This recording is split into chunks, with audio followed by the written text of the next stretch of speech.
Wardrobe for the Bass Tour Anglers podcast is provided by Koppel Outfitters. Go have an adventure. Visit them online at www.koppeloutfitters.com and on social media at Koppel Outfitters. This segment is brought to you in part by Swim Baits Plus. Are you looking for that hard-to-find swim bait? Are you looking for that impossible rare color? Are you looking for great prices? Visit them on Instagram at @SwimBaitsPlus.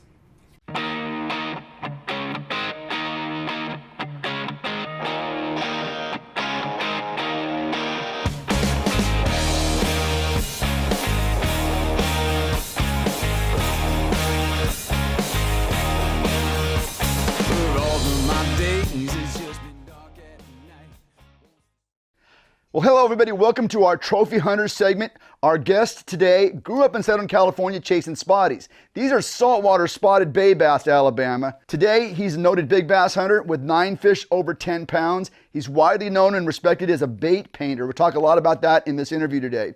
You can check him out on his Instagram by going to @BassJack. Welcome to the show, Jason Kordan. Thanks for being with us today.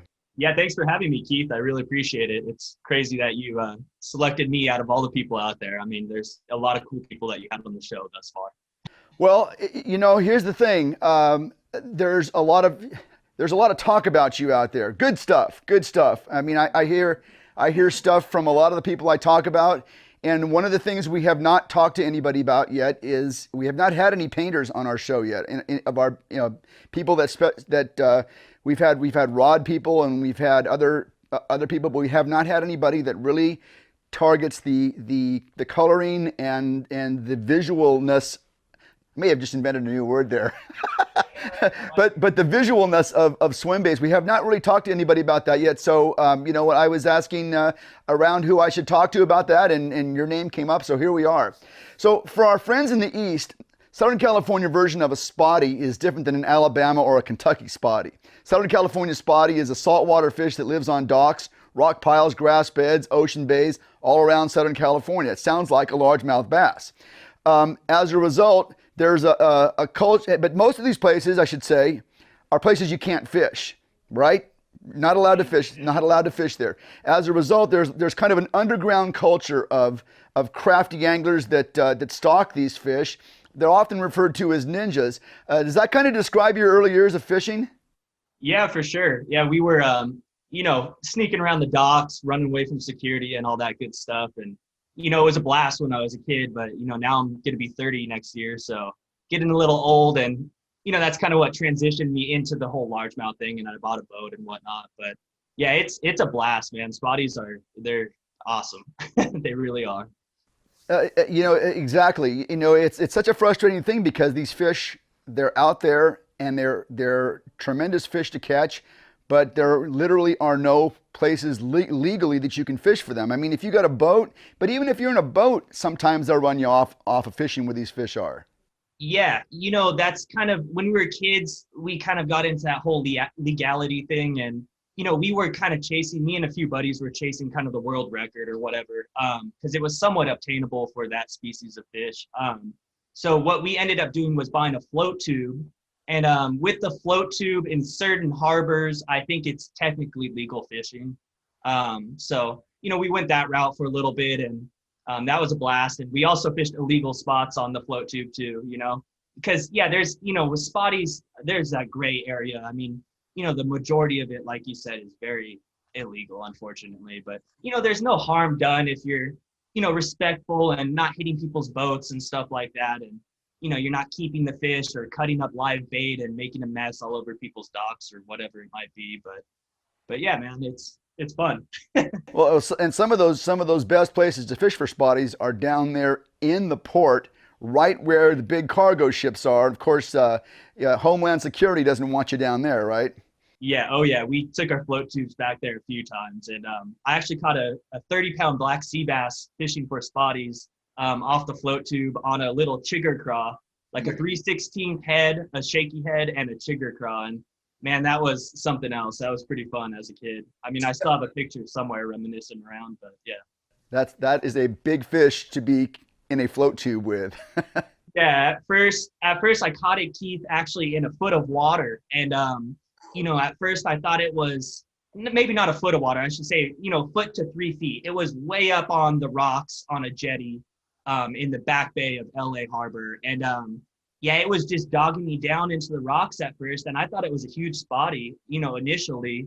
And then it started running into the main channel, and it took me about 15 or 20 minutes to get it in. But yeah, it was fun.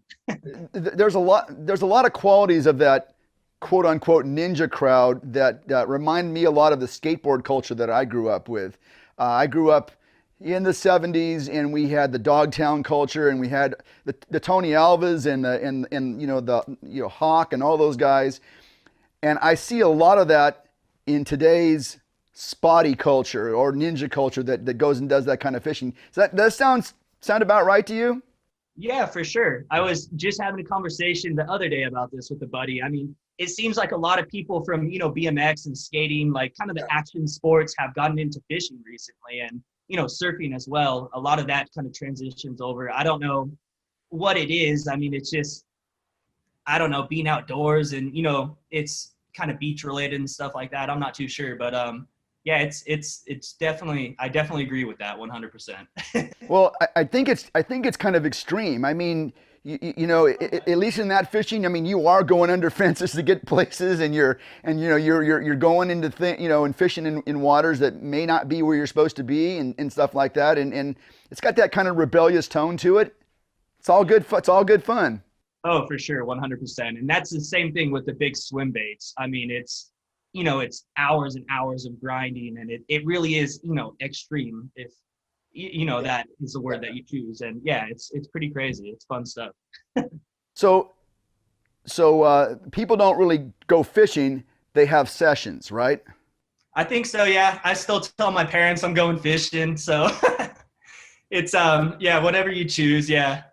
Yeah. I think I'm getting too old for the whole sessions thing. I just love the way it's referred to. I was at a sesh last night. Okay, I know that means you were fishing. Yeah, right. We're staying out of trouble. Right, exactly. Okay, well, these fish, and we're not going to make this all about spotted bay bass tonight, but spotted bay bass, it's a unique Southern California thing, and it's connected to the bigger swim bait thing that we're going to get to in a few minutes. But the thing about these spotted bay bass that have always impressed me is they rarely get bigger than 3 pounds. If you catch a 2-pounder, it's like catching an 8-pound largemouth. Would you agree? A 3-pounder is like a 10-pound largemouth? I think, yeah, you hit that on the dot, Keith. I mean, yeah, 2-pounder is like an 8-pounder, and, a 3-pounder is like a 10-pound largemouth. Because, so I've been fishing swim baits for, I think, 4 seasons now, and I fish spotted bay bass for maybe 8 years. So, in relation to those 2, whatever sessions that I had, or whatever you want to say, fishing, it relates really well. Yeah, I'm lost for words there. I'm sorry. To my friends in the East who are rolling in their eyes when they hear us talk about a 2-pound spotted bass being the equivalent of an 8-pound largemouth bass, a 2-pound spotted bass is meaner, 10 times meaner than the meanest smallmouth you ever caught. They are supercharged, and they are just super aggressive fish. I think that's what draws the extreme group to that fish. Oh yeah, for sure. It's close quarters fishing. You're fishing them in heavy cover and stuff like that, and they're trying to pull you down into the rocks or onto the pilings and break you off. It definitely is, an extreme game of tug of war for a few moments there. It's a lot of fun for sure. Yeah. All right. Now the crossover is that spotted bay bass techniques are the same techniques that we use in largemouth bass fishing. I mean, crankbaits and spinner baits and drop shot, it's all the same. It works. It's excellent spotted bay bass technique.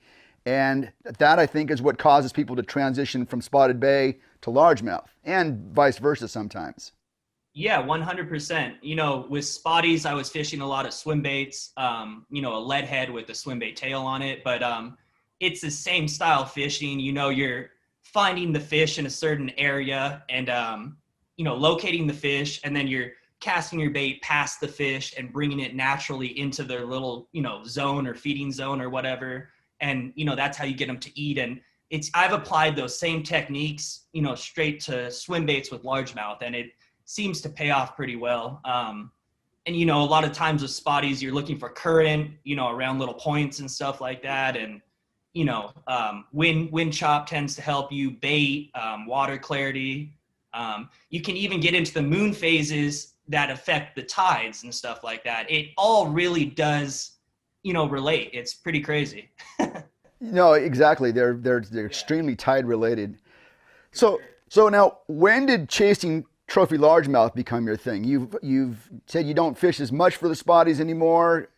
It's kind of a lifestyle thing. When did you start chasing largemouth? About 4 years ago, Keith.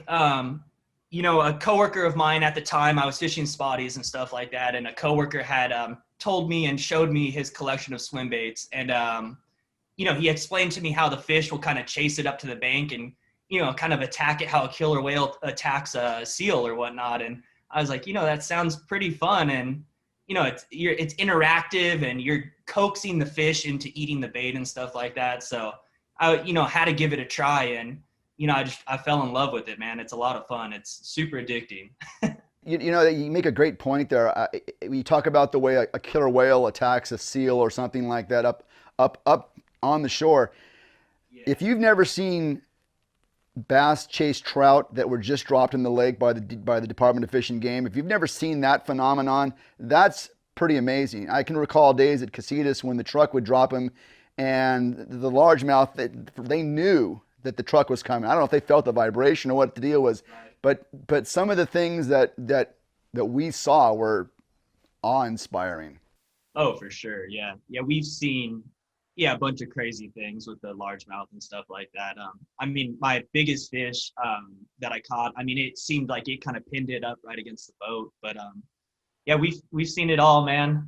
Quite a few experiences on the water. And, you know, the largemouth thing is great too, Keith, because, you know, growing up fishing, you know, the beach area and stuff like that, it's cool to go inland and, you know, go to the lakes and stuff like that. It's a little bit more peaceful. And my style fishing now, I mean, it gets me away from work, gets me away from all the stress in the city, and I do really enjoy that part of it as well. So, talk about maybe some of your more memorable days chasing trophy largemouth. Any sessions stand out to you? Yeah, there's quite a few. Last season I had a good day where I got 12.1 and 9.8. So it was one of those low pressure days. I'm a huge believer in the low pressure thing. And yeah, it was low pressure, you know, raining off and on. It was the beginning of the storm, the first day of the storm. And it was just one of those days where the fish were on, man. I mean, I had fish backflipping out of the water after soft baits. I mean, there was a lot of action going on. I mean, I only hooked 2 fish, but they were both good ones. And I mean, that was a great day. My PB was also a really memorable moment too. It was in a low pressure storm, beginning of January. I think that was the first big storm we had that year. I believe that was 2017 maybe. And we were driving down to a lake down in San Diego. And on the way to pick up my buddy in Norwalk, from LA to Norwalk, which is, you know, only a 30-minute drive or so, I had seen 6 accidents. It was raining so hard that morning. And, you know, in my mind, I was like, man, we really shouldn't be going down here. And, you know, the freeways were just absolutely flooded. It was, you know, a downpour. It was crazy conditions to drive in. And I almost wanted to turn around, but I ended up picking up my buddy. We drove the, you know, hour and a half down to San Diego, saw quite a few more cars spun out and, you know, on the side of the freeway. And it was a pretty crazy morning. We made it to the lake, fished all day. And yeah, it you know, ended up paying off at the end of the day. So it was pretty awesome. The new Frantic by Trophy Bass Baits is a 3-piece segmented glide style swim bait. They call it that because, well, it's frantic. Check them out by going to @SwimBaitsPlus. We're talking to Jason Kordan. He is a trophy hunter. He's also a renowned artist when it comes to painting baits. You can check out his Instagram @BassJack. Let's talk about that, what you're just talking about then, because whenever I have a trophy hunter on, we find that they tend to either be moon phase anglers or they tend to be barometer chasers. Would you classify yourself as a moon phase or a barometer chaser, or maybe a little bit of both? Does it even matter to you? No, definitely. It definitely matters. And I was going to say, the more conditions you could stack in your favor, I think the better. So a little bit of both. I mean, I think wind plays a huge part in it too, which is, kind of falls under barometric pressure. But, if you're fishing a point or, there's big fish on a point, I try not to pressure the fish when the conditions aren't right. If it's dead calm out there and it's glassy on the water, I'm not going to go cast my bait on this fish and just teach them. I'll wait for, the wind to switch around or get a little ripple on the surface at least before you kind of start to pressure them. But yeah, the moon fall and the moon rise is definitely a huge factor in waking up those fish and whatnot. I mean, it seems like the big fish at least like to feed in that moon, the moon fall and the moon rise. And then you could even go into, full moon and new moon and stuff like that. You could drive yourself nuts trying to think about all that stuff, but I think it plays a little bit of a part for sure. Now, I always try to pull these. I call them nuggets, but they're learning they're bits of learning here. And you said something a second ago that really caught my attention. I don't know if I'm disciplined enough to do this or not, but you said that if you came to a spot that you knew there were big fish on, and it was flat, just absolutely flat, you might hold off fishing that spot until there was some wind chop later in the day? I try to, yeah. I mean, normally it's, you get on the lake and it's just, you want to fish. And I get that mentality too. And I was like that, a lot in the first years of fishing and stuff like that. But now I've tried to slow down and, when there's no conditions out there, there's usually something I got to do, whether it's, put on sunscreen or get some food in my body and eat my lunch that I brought with me, or, organize something on the boat, put new line on a reel because it's, messed up. So if there's no conditions, I try to park the boat on the bank or, go into a cove kind of away from everybody and just, do what I need to do and wait for the conditions to get right. Because I do believe you can teach those fish, man. I mean, or show them the bait too much. Yeah. I just think that's a really profound point that you make there. Because let's say you've been on a trip, you've been to a spot and you had a big follow come off a point. Yeah. So you know that fish is there. And whereas I would launch the boat early the next morning and go right to that point, probably fish it and probably miss that fish because I wasn't waiting for the right conditions. You might tend to stay away from that spot until you get the wind to blow the way you want it to, and because it's going to blow at some point. The barometer always changes. A little bit of heat in the air will make it move. But you're gonna wait for those conditions to set up then. Usually, yeah. I try to at least, Keith. I mean, it depends how impatient I am that day, See, I don't know if anybody learns anything from these, but I know I learn a lot from these things, and that's something I'm going to put in my memory bank. That's a great thing. One of the things I try to ask all of our trophy hunters is, what do you think separates big fish from average fish? Now, I mean, obviously, there's a difference between a 10-pounder and a 3-pounder, but those 10-pounders were 3-pounders at one point. What is it about big bass? Do they have a different set of genetics? Are they smarter? What do you think makes a fish get to that point? They're smarter for sure. 100%. They got to be smarter. I mean, they're growing that size for a reason, because they're not getting caught quickly by, poachers and stuff like that. But as far as genetics go, I think that plays a huge part in it too. I think genetics plays a big part on a lake. So if a lake has good genetics, I think it has more potential to grow those high teen fish and stuff like that.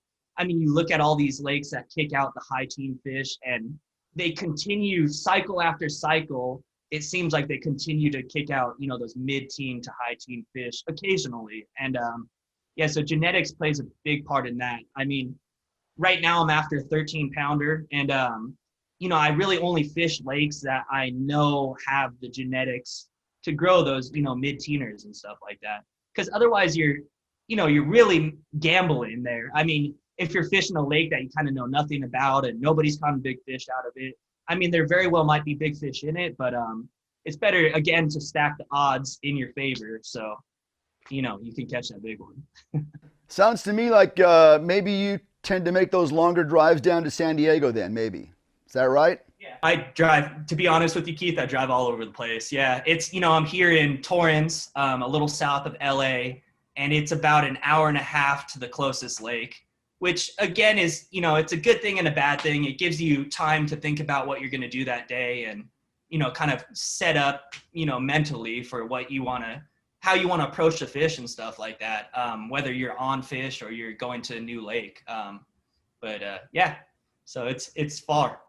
So every trophy hunter that I've talked to has had their experience with that big one that maybe that they didn't get.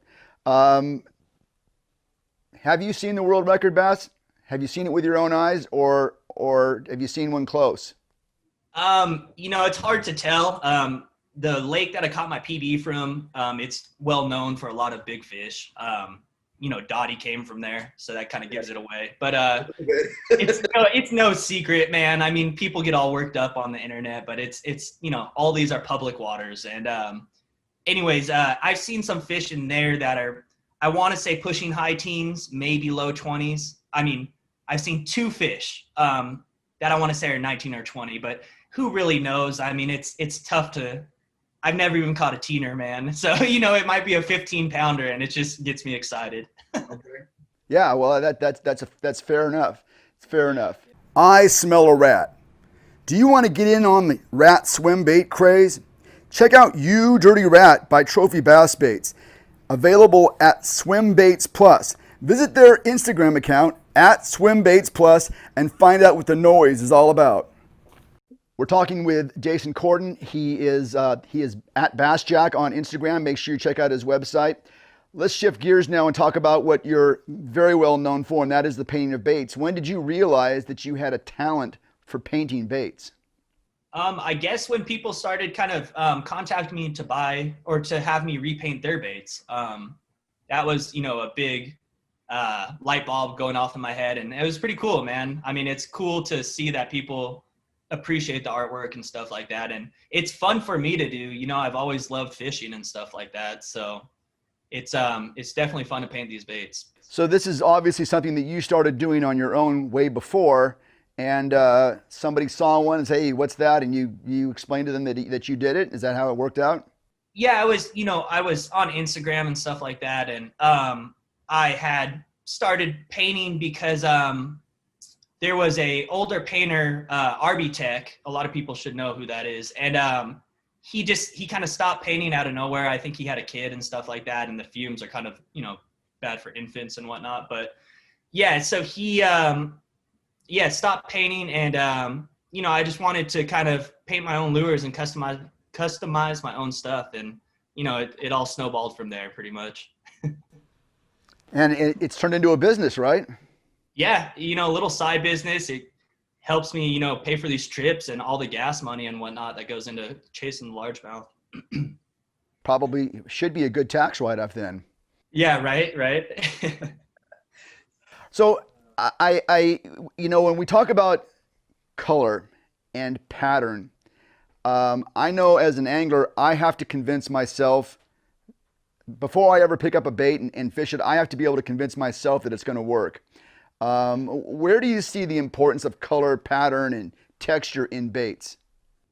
I think it plays a pretty big role. I heard Mike, me and Mike have gone back and forth on this. I think the color doesn't matter that much. It's more so that you get a bait that you're excited about and you want to go to the lake and you want to fish it for hours on end. And I think that's what catches you the fish. And color matters in certain situations, maybe if you're on a really niche bite in a clear water lake. I think matching the trout pattern up as close to the most recent stock as you can, I've seen that kind of help me out. I feel like could all be in my head, but I'm not too certain of it. But I mean, like this year, for example, I've researched what the patterns of these trout look like. And, I was throwing a bunch of random trout baits, and I wasn't getting bit. And then I researched and found the exact color of these trout. And they're kind of a lighter trout this year per se, for lack of better words. And I found a bait that looked just like it, Keith. And I kid you not, I went out that day and I caught a 9.8. So I don't know. Again, it could be lucky or whatever. Well, okay, now I've seen on your Instagram account, you have quite a few, I would say 5 or 6 at least, pictures of lightning trout that you've painted. The big yellow and orange things that they stock in DVL, and they probably stock them other places, but I've seen them in DVL. When you're in a boat, you see a lightning trout, you can see that thing 15 feet underwater. And I got to believe that if you can see it that well, it's going to stand out in that environment. I can't imagine being a lightning trout trying to swim around in a lake like that. But is that a call that you get from people? Yeah, definitely. I mean, I don't know if I know one guy that caught a big striper on the lightning trout bait, but if you're on that bite, I would keep that hush, man. I mean, I wouldn't be telling too many people about it, but yeah, those fish have to see those lightning trout and just, pick them out like a needle in a haystack. I mean, Yeah. yeah. Yeah, I mean it's not quite chartreuse, but it might as well be. It's like Yeah. very very loud color in clear water.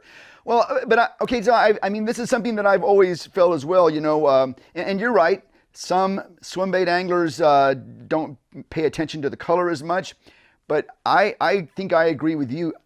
I have to be able to pick that bait up and have some confidence when I throw it. Otherwise, I'm not even going to buy it if it doesn't look right. And if my mind tells me that the trout are a darker color in this lake, then it's hard for me to throw a light colored pattern, right? For sure. Yeah, I completely agree with you there. And some people might be on a bite where they're throwing the opposite of what's actually in the lake, and that's working for them. I mean, so yeah, it's all whatever works for you and whatever gets you on the water, and put your time in, and you'll get those big fish for sure. The work you do on these baits is truly, it's masterful. I mean, I don't know any other way to describe it. At what point does the function of the bait become a piece of art? Have you ever created one that you said, no, I don't want to throw that. It looks too good. Have you ever had that happen to you? Not me, not on my personal baits, but I do paint customers' baits, and it looks so nice when it's all glossed up and like has no chips on it or anything. It would look nice in a cabinet, and I always think that, but I really like seeing people fish the baits and just destroy them. I mean, because that's what they're meant for. I mean, bang them against the rocks and the trees and chip them up. And yeah, I mean, that's what it's all about, man. I mean, getting out there on the water and trying to chase that big bass.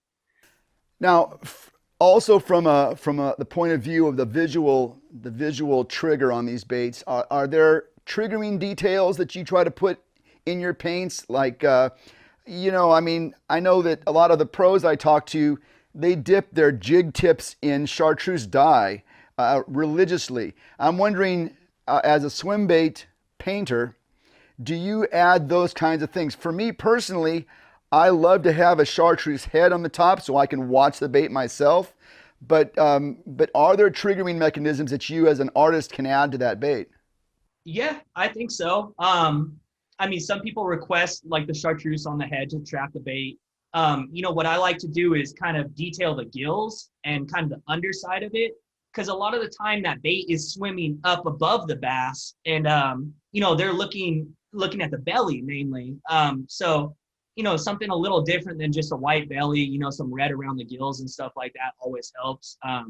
Sometimes I'll brighten up the cheek on the trout to kind of give them a target point. So if the bass is, chasing it down, it can kind of come around the front of the bait and attack it head first. And, that's always beneficial if they're eating the head first, because on like a glide bait where you have front hook and a back hook, if they attack the front and they miss that front hook, that bait is still in motion and that back hook might catch them also. So, if they're nipping at the head of the bait, it's always going to be better than the tail for sure.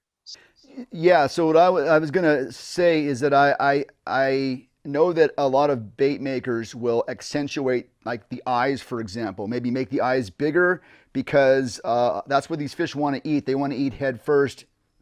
Is that right? Do you do that? Do you find that happens? I believe in that for sure.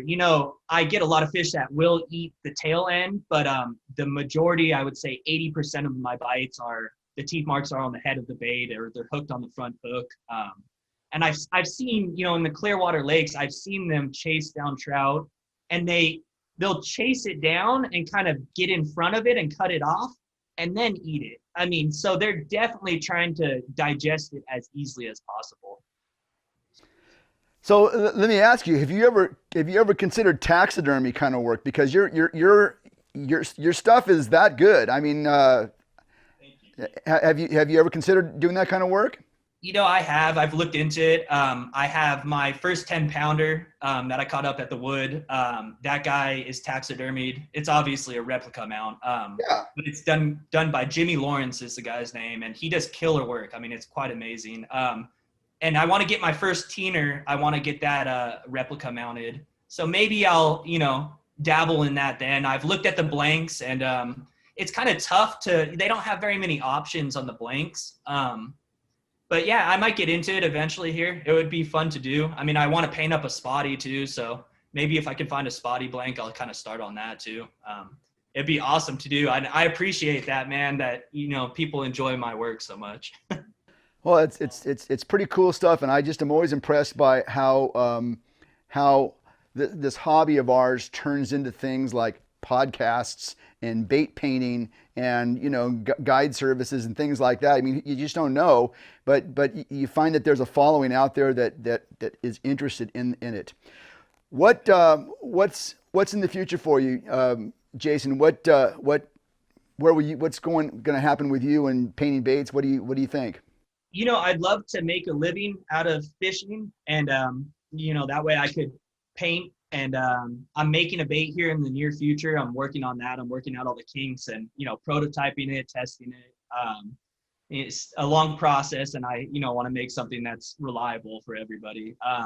So that's in the future, and maybe move around to a few different locations in California as soon as I can work out of home strictly, and just keep chasing big bass. And yeah, I'm enjoying it, man. It's very fun. Sounds good. Well, Jason, thanks for being with us today. I feel like I've learned a lot about painting, and I've also learned, like I said, a lot about what you talked about there with the barometric pressure was a big deal for me, and I'm going to try to apply that to what I do in the future. Thanks for being with us today, and we'll talk to you again soon. Yeah, thank you for having me on, Keith. I greatly appreciate it. Take care. All right. We'll catch you later. Thank you. Wardrobe for the Bass Tour Anglers podcast is provided by Koppel Outfitters. Go have an adventure. Visit them online at www.koppeloutfitters.com and on social media at Koppel Outfitters.